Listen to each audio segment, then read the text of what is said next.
if you're thinking of building or renovating, then this is the place to be. I'm Nikki, CEO and founder of Totally Wicked Group, and welcome to our Totally Wicked live Q&A. This is where we ask experts all about building, buying and renovating. Today we have Scott Beattie from Cube Home Loans. Hello. Talking all things money. This is our part 2. And we're going to cover some really important things at the moment. So what happens if your builder goes bust? Getting loans if you are over 50. How to get a loan to renovate. The new government policies for the change of government. Which occupations get bonuses to getting a loan, and rates, and a lot more. So stay tuned. We should normally talk between 30 and 45 minutes. And tonight, you could win You could win a free plan review valued at $330 or a $20 Bunnings gift card. How do you do that? Well, you sign up to our free mailing list. The link's going to go in there right now. Share this video and tag 5 friends. So we'll be getting started soon. Thank you for being on time. Just a quick disclaimer. Everything that we talk about on here is meant as general information only, especially when it comes to money. There's a lot of things that you need to think about, specifically for your circumstances. So if you do want to take any action on any of these things, please go talk to your bank or a broker. It doesn't have to be Scott, even though he's completely awesome and you really should. Then just look at your own circumstances. So why are we doing this? There's no big hard sell at the end of this, but I noticed as a Totally Wicked Group, there are a lot of people who don't know what to do when buying, building or renovating, and they don't know what questions to ask. So the whole point of all of these videos is to inform you more so that you know what questions to ask and what's out there and how to go about finding those answers. And we do these every month, different topics. Sometimes it's just me talking, sometimes I have an expert. So that's what we're doing. Now, ready to talk about money. Scott Beattie has been working in the industry for over 30 years. He started Cube Home Loans with his wife Jo, who is lovely by the way, in 2005 and has a long list of achievements and accolades. Most notably, 2019 Queensland All-Round Broker of the Year. Their team has also been finalists or winners in multiple categories at state and national levels for every year since 2006, including Best Independent Office, ranked top 20 broker in Australia and top 5 in Queensland in March this year. You have one hell of a pool room, I'm sure. Since starting their own business, Scott has personally settled over 1,500 mortgages for his clients, and Scott is also site administrator of the Facebook site Men's Financial Advice. So please feel free to get on that page. We'll post a link in the bottom because it has almost 40,000 members. So welcome officially, Thank you, Scott Nikki. Beattie. Thank you very much.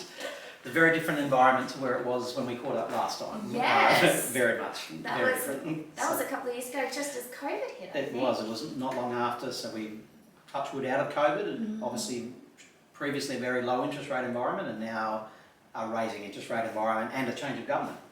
Yeah, lots of different things happening.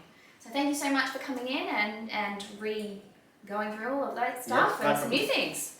So, very first question. What are the loan approval times right now? That's a great question, and it really depends on the lender and your circumstances. So some lenders, one of the lenders, for example, their average turnaround time is 2 business hours. If we could do every loan with them, we would. Unfortunately, obviously, they don't meet everyone's circumstances. So generally, I would suggest if you're purchasing under finance to allow a 14, if not 21-day finance clause, with the view that if we hit a hurdle with another lender, we've still got time to put a plan B in place. And also, if your loan is approved quicker, we don't have to wait for that 14 to 21 day time frame. We can always meet that clause and bring that condition forward. It's a bit different to 45 to 60 days. Definitely during COVID, with lenders who a lot of them were offshoring, they were some lenders were 3 months during COVID. So in all honesty, to the best of my knowledge, none are at that, thankfully, that time frame now. If you're unlucky, you might see a 3, maybe 4 week, but generally that's a bit of backwards and forwards with some additional information required depending on the lender and the client. Awesome. How do I know what is a good rate? It's an excellent question. An excellent rate is, it's sometimes saying what's the best car? What do you need your car to do? So what's the best rate you can get for your circumstances? What a lot of people don't know is that your existing lender probably will sharpen their pencil for you. If you have a broker, please engage them to hit up your lender and do a rate review for you. If you don't have a broker, we're more than happy to help you. Or approach the lender yourself. As a rule, a broker will be more of a threat to a bank than you directly. But as a rule, we can get lenders to sharpen their pencil on rate. So what's a good rate? Look, I might answer that by saying I expect most people will be on 4% principal and interest for an owner-occupied loan by the end of this calendar year, if not before. So where at the moment it's a little bit, in August rates will go up 0.5% almost certainly, and I suspect by then most people will be on 4. Whether rates continue to increase, probably yes, but it's just whether they continue this year or they slow it down and wait to see what happens. Very hard to say at the moment, but it's rates will go up. There's no doubt. It's just a question of how much, not if, but when. Yeah, because the government don't really want to go up, and then it crashes again. It's this balancing act. Definitely, and obviously, compared to post GFC around the GFC when interest rates went up quickly last time, the rates ended up dropping very quickly. The difference between then and now is we've got extremely high petrol prices. Also, we're coming out of post-COVID, where people hopefully are getting back to a lot more normality, but also energy prices, cost of living is significantly higher than it was obviously 10 years ago. So it's a matter of finding a balancing act for those 2 points. During COVID, we were trying to encourage people to spend and keep the economy ticking over. Now we're almost trying to say, well, just ease back a little bit other than the essentials if you can. So it's just finding that balance now. So big question. Right now, fixed variable or split? Great question. So it's a really common question we're getting at the moment. So whether you should go fixed or variable is really going to be dependent on your circumstances, and there's things that would vary as to why you would choose one or the other. For me as a broker, we have very few clients we're doing fixed interest rate loans with at the moment. Typically fixed interest rate loans are 1.5% to 2% higher than the variable rate, so you've got to wait for the variable rate to catch up before you even get to break even. Up until late last year, the government actually, if you like, gave a warehouse of money to banks to stimulate and encourage borrowing. That warehouse was pretty well depleted by the end of last year, early this year, so those rates have now gone to traditional market rates, and that's why we're seeing rates increase, because they've gone to traditional market without that, if you like, that government backing. So we're not doing too many fixed rates at the moment. There are some odd occasions where you may want to consider, and I'd definitely suggest to get advice as to whether you should or shouldn't. Pros and cons obviously with each. So if, for example, you're on a variable rate, there's no penalty to sell or refinance. If you're on a fixed rate, depending on what your fixed rate is and what the current fixed rates are, there's a potential penalty to move or to sell or refinance your property, whereas on variable there's none. The other thing is fixing has a penalty, typically it has a penalty to paying extra. So you might only be able to pay, for example, 10 grand extra a year without penalty, and typically you can't pull that money back. Whereas on a variable rate, you can put as much as you like, as often as you like into the loan, and typically you can redraw that for free for no cost, and or link an offset account to it. So I sort of have what I call rules of fixing. So my rules of fixing, look, if you're losing sleep and you cannot sleep because you're so worried about what fixed rates are, what they may or may not do, it's probably worth fixing some or all of your loan to take that pressure out of your life. The other one is if you know your circumstances are going to change. So for example, let's say you're going to move overseas for 12 months and you just wanted to know exactly where you sit for the next year or two. That might be an example where you do that. Or on the other side of the coin, if, for example, you were going to have a child and you're going to drop back to one wage, you might just want to have certainty as to where you sit for 12 or so months while you're on. Buffer. Yeah, Effectively. yeah. And the other one, when variable and fixed are similar, I think that's probably the time to move onto fixed. At the moment, that's definitely not the case. As I say, fixed rates are typically 1.5% to 2% higher. As I say, would I recommend it at the moment? Probably not, but it depends on the client and their circumstances. But we're certainly not doing too many at the moment. When I see advertised rates for banks, there's always the interest rate and then the comparison rate. What does that mean? That's an excellent question. So the comparison rate was brought in, it was actually by Mark Boris from, used to be Wizard Homelands, I can't think of, Yellow Brick Road. Yeah. And he brought in he largely pushed for this comparison rate to come in, and it's a fantastic concept. In my opinion, it got banked.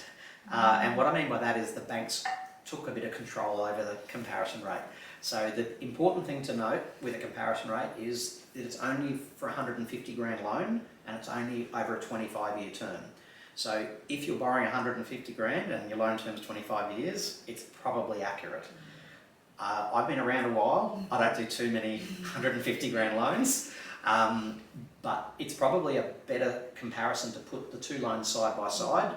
Obviously, as a broker, I have a tool to do that, and if you have a broker, they would as well. Or you could just simply put something side by side in Excel or something like that if you really wanted to test. It's about the monthly fees and It is, but sometimes some of the fees aren't included because, for example, let's say the fee is billed to a credit card, an annual fee, therefore it's not technically a loan fee. Or if the lender charges a valuation fee or lender's legal fees, that's actually not their fee, so potentially exempt from the comparison rate. So as I say, great tool, got banked. In my opinion, it lost a lot of its value. So it's not a terrible thing to keep in mind, but it really depends how long you intend to keep the property for. So if I was, for example, going to buy a property for 10 years and I was just going to do it myself, I would just put two products side by side in an Excel spreadsheet and add up the fees and charges, assuming rates don't change, which of course they're going to, but just to give an apples for apples comparison, and just add it up and you can check it yourself as to where you'd be better off. With variable interest rates, there is no exit fees. The lenders aren't allowed to charge that unless you're on potentially on a fixed rate. But some lenders do have what's called a discharge fee, so it's important to note that as well. But typically that's around anywhere from $100 to $400. Can be higher, of course, but it's worth noting that as well, especially if it's fairly nominal difference. Typically, the smaller the loan, the more imperative, the less important the interest rate, the more important the fees. The higher the loan, the more important the interest rate, the less importance on the fees. So there's so many moving parts to why that could be good or bad for your circumstance. I'm so glad I asked that question because what I thought it was not what you just said. Yeah, and as I say, great tool, got back to us. So, yeah, it's very typical of banks and legal requirements for it to be, oh, it's this, but sort of not really, maybe. Correct. And look, some lenders, for example, have what's called honeymoon rates. So there might be a 2-year honeymoon rate, and what's called the revert rate after the 2 years is terrible. So their comparison rate will be atrocious. But you don't, after 2 years you review your loan, whether you'd stay with that lender, well that depends on your circumstances. So the comparison rate really would theoretically only be measured over that 2-year window, because after 2 years you might move from that lender to a new lender or potentially to a different product with the same lender without such a terrible revert rate. So as I say, great concept. I think it got banked. So. Like a lot of other things. How do I pay my loan off faster? A great question. So there's a couple of ways you can do it. I typically suggest for my clients to pay their loan tied in with your pay cycle. So if you're paid weekly, pay your loan weekly. If you're paid fortnightly, pay it fortnightly, and so on. It's a good idea if you can. So let's say, for example, your interest is $1,000 a month, just for ease of figures and keep my math brain easy at night. And if you're going to pay, say, $4,000 a month, you ideally, your first payment you make, you ideally want to come as close as you can to paying last month's interest, because then your next 3 payments, or 2 payments if you're paying fortnightly, or 1 if not 2 if you're fortnightly, is all principal. So you're getting rid of that balance faster. The other thing that is important to note, when you do a loan, your first payment's not due till the next, for a month later.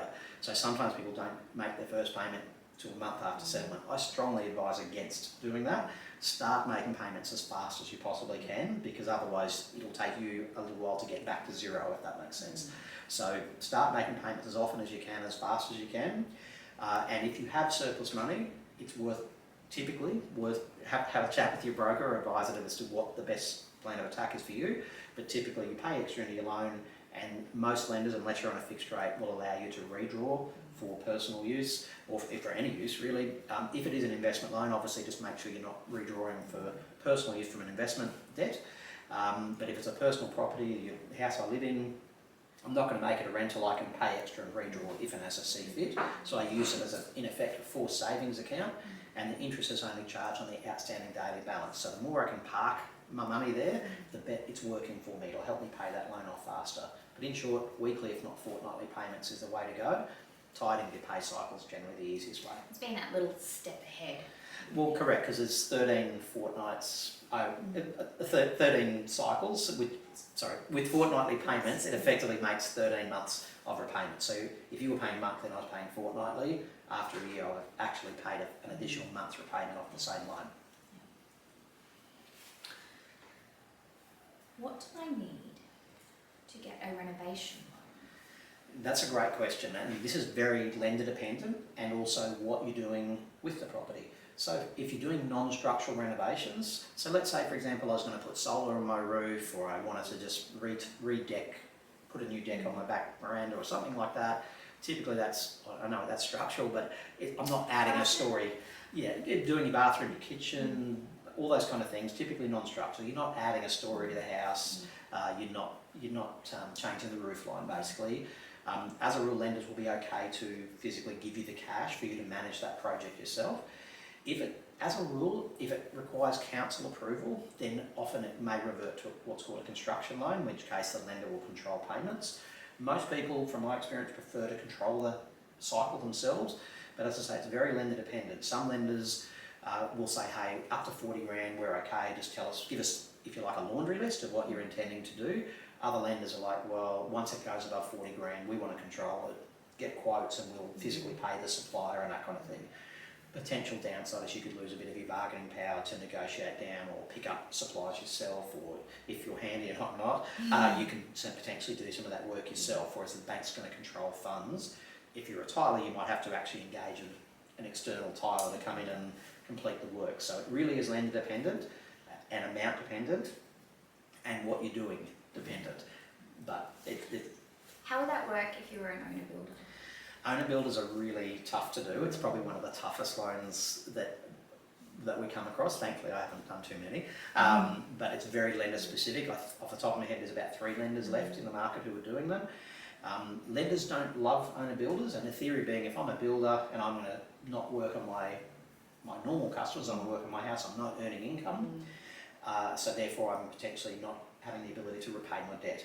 The other thing is, if I start having a tough time of it, typically the first thing I'm going to stop doing is work on my own house. So, and if the bank had to move into a foreclosure, potentially they'd have to finish that house before they could on-sell it in that unlikely event. So you can definitely do owner builder. It's not an easy way to do finance, but obviously there can be benefits to it, because typically you're going to charge yourself less than what a builder will. But it definitely would be get advice, and it's very much going to be what's called loan to valuation or LVR dependent, based on your circumstances.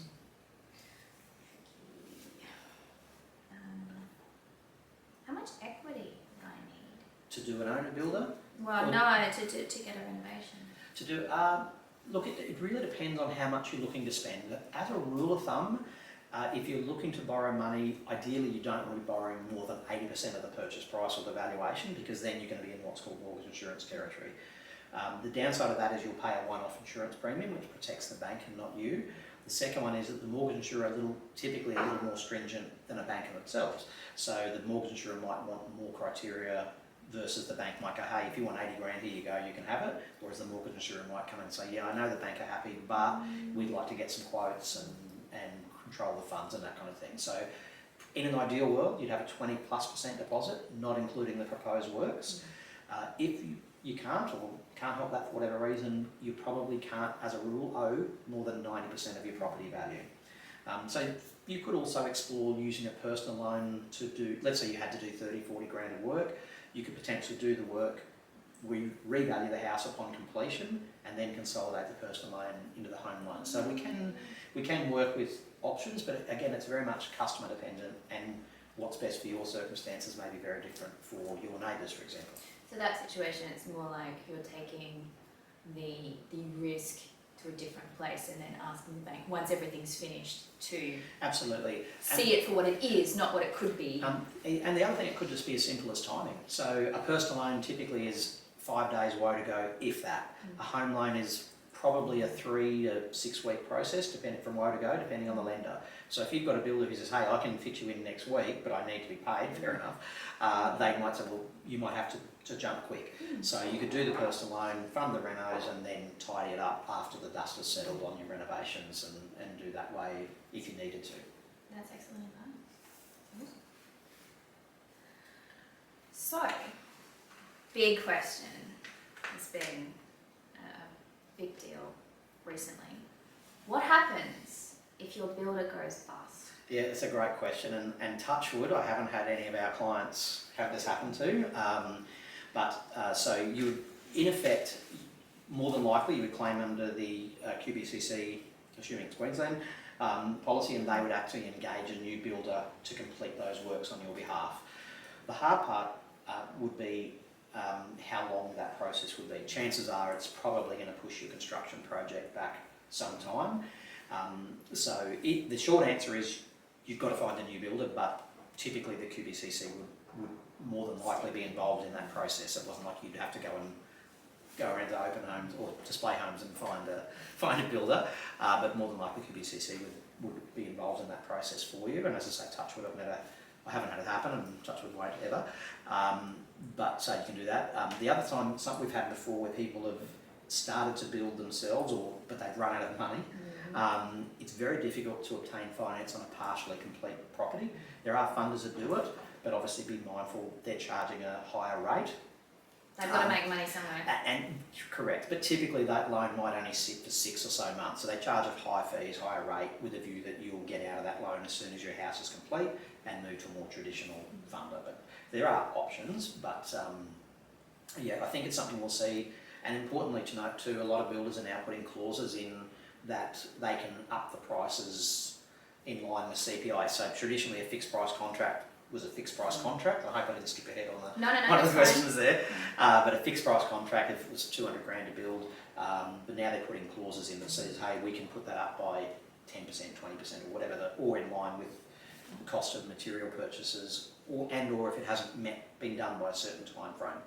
So it's been worth being mindful of those things. From a lender perspective, some of the lenders are dropping back how much they're prepared to lend. So some lenders have dropped back to lend no more than 80% for construction, some lenders are 90%, certainly still some at 95%, but I expect we might see a little bit of, we might see more more lenders bringing their loan to valuation ratios down for construction.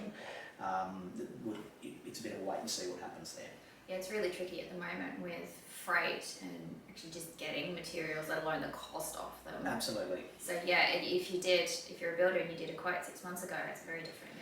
And look, I'm in two minds. If you're a builder, what do? Do you say, well, I've signed I've offered a price, I'll stick to it, but then I'm going to go bust? Yeah. Or do I say to my client, well, hey, rather than do that, I'm going to need to charge you more, but at least I can finish your job.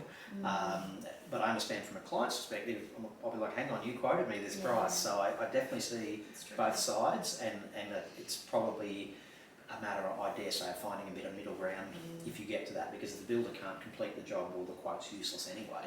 So it's a really tricky one. Better off having a finished house. Definitely. Maybe with some less stuff in it, maybe. Yeah, and it's not that easy to get some trades out at the moment either. So not too many quiet tradies at the moment. So, so. Do loans differ for over 50s? The loans don't really differ. What lenders do is look at what's called exit strategy. So Believe it or not, I'm 50, so, Yeah. only because of when I was born. But the lenders look at what's called exit strategy. So for me, I'm a pen pusher. As long as I have mental capacity, theoretically I could work till I'm 70, 75. Hopefully I don't have to do that long. Depends on my wife's spending, really. You're spending, not no. But so what lenders will do is start to look at your exit strategy. So if, for example, I was a roof tiler, at 50, they might say, well, look, you probably could work till 70 at a stretch. They might only offer me a 20-year loan term. But that could depend if I've got a lot of money in super, or I've got a rental property, or I've got the ability to downsize my property. They'll look at what's that exit strategy look like, and that's going to depend on each client for their circumstance. So if you're buying a 2-bedroom unit, it's probably hard to tell the lender what the plan is to downsize. But if you live on an acre of property, for example, or a bigger property because you've got younger kids, but in 10 years' time they're all hopefully out of home, then the lender might be quite comfortable that your intention is to downsize. Some lenders actually go as far to say, actually give us some examples of where you're going to live. Like, obviously it could change between now and 10, 20 years' time, but they're just wanting to cover their backsides. So I call it the current affair effect. So if the current affair come knocking and they say, why did you lend this guy a loan who's 50 for the next 30 years? They go, hang on, he told us he was going to downsize and use his super to pay it out, or sell a rental property and then pay his own. There was some form of plan there. Correct. So it's their, if you like, their get out of jail free card. It doesn't mean you have to do it, but it's just covering the bank's backside. Right. And especially post-banking Royal Commission, it's something that we've seen a lot of. It's my pacemaker. Yeah. What? So if you were over 50 and you wanted to get into one of those retirement villages, living, Yeah. how does that work? It's a great question. We see a reasonable amount of this now. So probably what we're seeing more of is people, like perhaps they own a property, but they want to sell it and move into an over 50s resort. Because when you go into those over 50s villages, it's not actually dissimilar to say a caravan park. You don't actually own the land. You own your bricks and mortar, but not the dirt. So the bank takes security over the dirt. If they can't take security over the dirt, as a rule, they won't lend against it. Having said that, we've got lenders who will lend. So let's say I was going to sell my house and move into, perhaps I needed, for health reasons, needed assisted living or something like that. The lender will take security over the house that's being sold, so that you can move now and not have to wait, because it could take, you might want to fix the property up before you sell it, or who knows. So the lenders will do that, but the purchase itself of the over 50s village as a rule, cannot be taken as security from a bank perspective. So, and they have all these rules about how it's then sold on later and all yeah, that sort of stuff. It's really tricky. That would vary depending on the provider, but yeah, 100%. I did look into, out of curiosity, because I'm 50 now, so moving into one of these. It's amazing the things you do. So I can't do it because my youngest son is 14, so I have to wait till he's at least out of the pitch before I can move into there and enjoy my older years. Although my wife may move me in there sooner rather than later, I think. So it depends on how you behave. Yes. Similar sort of question. Aged care facilities, in terms of assets and selling and refinancing, how all of that works getting into. So if you're, for example, are you saying if I have a house and I want to sell it to get into an aged or assisted care living facility? Similar thing, we've got lenders who will do, there's a couple of different products you can use. One is called a no-end debt bridging finance, which basically means I just need to borrow money against my house, but once I sell it, I'm going to be fine. So that lender will give you typically a 9-month window to do that what's called no-end debt loan. So in other words, once the property sells, the dust has settled, I'm going to have no debt wherever I go. So we can do that, and or we could look at what's called a reverse mortgage. So a reverse mortgage, you have to be. I don't actually hold a license for reverse mortgage, but I think it's 65, and the older you are, the more you can borrow against the house. So I could, if I was over that age, I could use that to perhaps give myself a cash injection. So let's say I wanted to travel or do renovations to the property. I need to buy a new car, or for mobility, might want to modify a bathroom, a house, car, whatever. I could look at that kind of product. The older you are, the more you can borrow. Repayments on the property, on the loan I should say, become optional until the property's sold, or the inevitable, when you pass. If it's a couple, it's till the other person passes. The bank don't go, well, one of you's gone, let's sell it. You no longer live here, bye. So, and importantly, reverse mortgage lenders have what's called a negative equity guarantee. And what that means is if on the off chance the property dropped in value and you somehow owe more than what the property's worth, the lender's not in a position ever to come back and take anything more than what the sale price is. So they can't be chasing an estate for money from a property that somehow dropped in value. It's pretty unlikely, obviously, that would happen, and a 20 to 25% lend is a big lend on a reverse mortgage. And you'd, off the top of my head, you'd have to be probably mid-70s, if not more. And as I say, look, we refer that work to another broker who does specialise in it. It's the type of thing to know that, if you're of that age and that's the type of thing that you want to do, there's options out there for you. Yeah, absolutely, because a lot of older people are asset rich but cash poor. And especially when we've got a rising environment of energy and cost of living, they're not, well, gee, I'm sitting on a house worth $1 million, whatever it's worth. I bought this house. And I don't.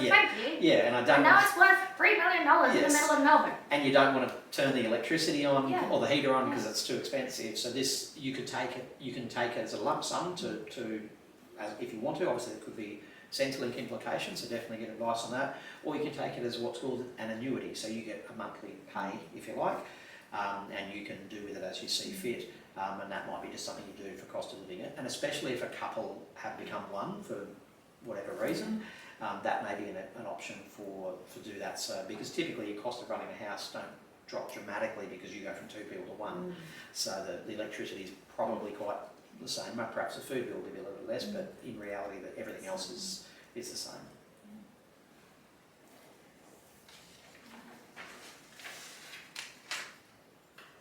Right, 2 more questions. New government means new policies. So what is the federal government planning for the future? Yeah, it's great. It's been fairly interesting. Obviously, home ownership was a pretty key component of the last federal election. Both governments offered different policies. Both had pros and cons with each. Both, in my opinion, were sold terribly by both respective governments. But I'll talk about the one that did get elected. I'll firstly cover the ALP home ownership scheme that, assuming it passes through the Senate, comes in July 2023. So we've got another 12 months before that potentially comes in. And in effect, the government will own a percentage of a house assuming it passes, up to 40% of the house. So if I bought a house for $1 million, the federal government would own potentially 40% of that house. When I sell that property, they take 40% of the profit. Now you might go, well, I would never do that. Look, I understand why. I personally don't think I would do it, but I can understand why it would be an advantage for some people. So let's say, for example, like we're not far from John Hall College today, I might say, look, I want to live near here, but I just can't afford it, and the school fees. So I might take that product so I can get the best of both worlds. When my kids finish school, I can move to a more traditional lender and move out of that product. Obviously, early days with how that product's going to work because we're 12 months away, and that's assuming it even gets passed. I suspect it will, but obviously anything's possible in the next 12 months. It feels like it's sort of that additional option for people thinking about cash flow. Well, you don't have to, correct, and you don't have to do it. Or let's say, for example, I might have a 3, 4, doesn't matter, kids, but I can only afford a 3-bedroom house. That's completely impractical. Yeah. So using that shared equity scheme, I may be able to get a 5 or 6 bedroom house, which probably will have better capital growth anyway. But again, obviously, if somehow you lost money in the property, the government wears a hit as well. And there are, my understanding is there are rules in place that if you, for example, renovate the house, that comes off the 40% that you've got to give the government and that kind of thing. Obviously, again, to be confirmed.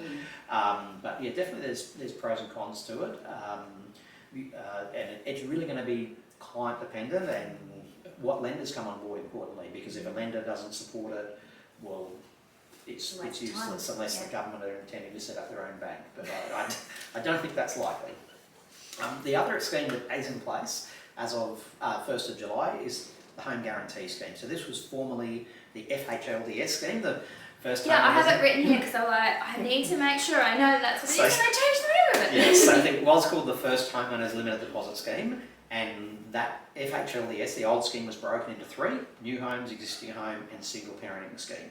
So the new First Homeowners FHG, whatever it's called now, but is now 35,000 spots nationwide, and it's broken into two parts. You're either buying a house, be it new or existing, and/or you're a single parent.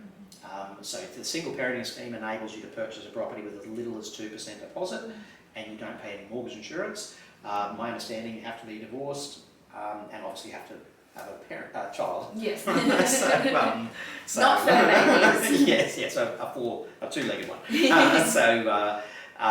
So if you're using the more traditional scheme, the advantage of that product is you still have to have a 5% deposit. Importantly, you have to have done your 21-22 tax return. So if you're thinking of using that scheme, get your tax return done sooner rather than later, because regardless of lender, you have to have done your tax return. And the lender will actually require your notice of assessment as part of that process, and you must be an Australian citizen. So unfortunately for our Kiwi friends, unless you come over and support our rugby union teams, which you probably don't want to do, or you might now, they are at this stage ineligible from the scheme. But the big advantage is you've still got to have a 5% deposit, but the government will guarantee the next 15% of your loan, which if people say it will save you 30 grand, there's no set amount. It could save you $800, it could save you 32 grand. It will save you money, there's no doubt in my mind about it. And then you're not locked in. Once you own 80% of that property, which could be by you paying the debt down and or the property growing in value, that guarantee drops off, and that's it. You can do with the house if and as you see fit. So it's a good scheme. I like the scheme. It really hasn't been changed. The price caps have increased as of July 1, which is good. If in doubt, check with your free service broker or jump onto the website.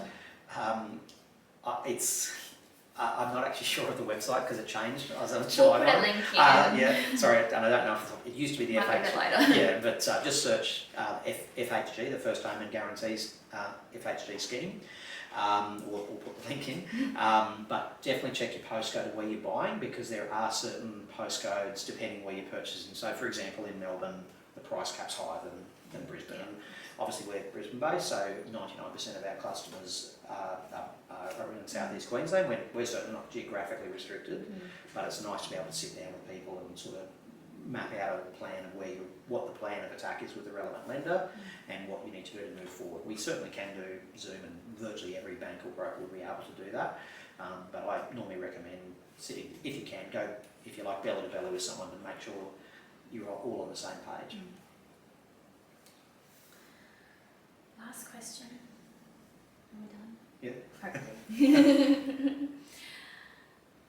I work in medicine. Does that affect my... Yeah, that's a great question. So not necessarily working in medicine, but certain occupation give you benefits that, for me as the average Joe Blow, I don't get. So if certain professions, so for example, if you're registered via APRA, which is typically most medical professionals, typically not if I work in a doctor's surgery or if I'm a nurse, typically you're not going to be registered with APRA. But if, for example, you're a surgeon, a physio, chiro, even a vet, you actually get mortgage insurance waivers that you and I, as the average Joe Blow, don't. So us average people. So, and the theory behind it is typically those people are earning a higher income than most, so the bank want their business, so they give them waivers that as I say, the average person doesn't get. Doesn't really get you better interest rates. It can, but it's typically, it will open a door that perhaps wouldn't otherwise be open. But again, if you're a doctor, for example, registered with APRA, which you hope you would be, or an accountant, could be a lawyer as well, all under the same exemptions, but you could effectively buy a property with no mortgage insurance and not have to worry about taking advantage of either a family equity or the formerly FHLDS scheme. So you'd avoid that one-off mortgage insurance premium, which again can be a significant saving, and typically there's no price caps with that as well, whereas the First Home Guarantee Scheme has the price caps. So Some lenders also have specialist teams that will look after people so they feel very special because they've got a special team that looks after that specific So occupation. you're saying like doctors, surgeons, Vets. accountants and lawyers? Accounts have, lawyers, if you're in the legal profession, you have to have a practice certificate as a rule. Some lenders will have an income hurdle as well, not all. Some lenders, income hurdle is 150 grand for an individual, some it will be for a couple, some lenders don't care as long as you've got that practice certificate. Whereas other lenders, it's definitely lender dependent, but yeah, there's definitely some exemptions with certain professions. There's another lender as well, Granite Home Loans, and they actually offer an exemption if you're not sliding under one of the medico or legal or accounting waivers. If you've got a certain degree behind you, they'll waive the mortgage insurance, but they charge a slightly higher rate. So it's a matter of doing the maths and seeing if it's worthwhile. But again, that's part of my role as a broker to do the maths on that and hunt down that best option for your circumstances. Great, thank you so much. No problem. Thank you. So anybody watching, if you have any questions for Scott, please put them in the comments and we'll tag you if that's all right. Yeah, please do. Yeah, myself or our team, more than happy to help in any way. And please don't feel obligated. We're not trying to obligate you if you just want to ask a question and that's the extent of what you want to do. That's quite okay too. We won't be hunting you down. So. And most of this is about like saying, oh, go here for the information that you'll be seeking. So, the wealth of knowledge is here, ask. Thank you so much. No problem, thank you for having me. Just a reminder to quickly tag 5 friends in the comments if you want to win the voucher or the plan review worth $330. We'll be drawing that soon. Thank you for tuning in. If you want links to all of this stuff, sign up to our subscriber email list. I always get that wrong. I always say that wrong. Sign up to our email list and we will send you the links. Thank you so much to Hawthorne Creative for hosting us. Thank you again, Scott Beattie from Cube Home Loans. I'm Nikki Verrall, CEO and founder of Totally Wicked Group. Have a totally wicked evening.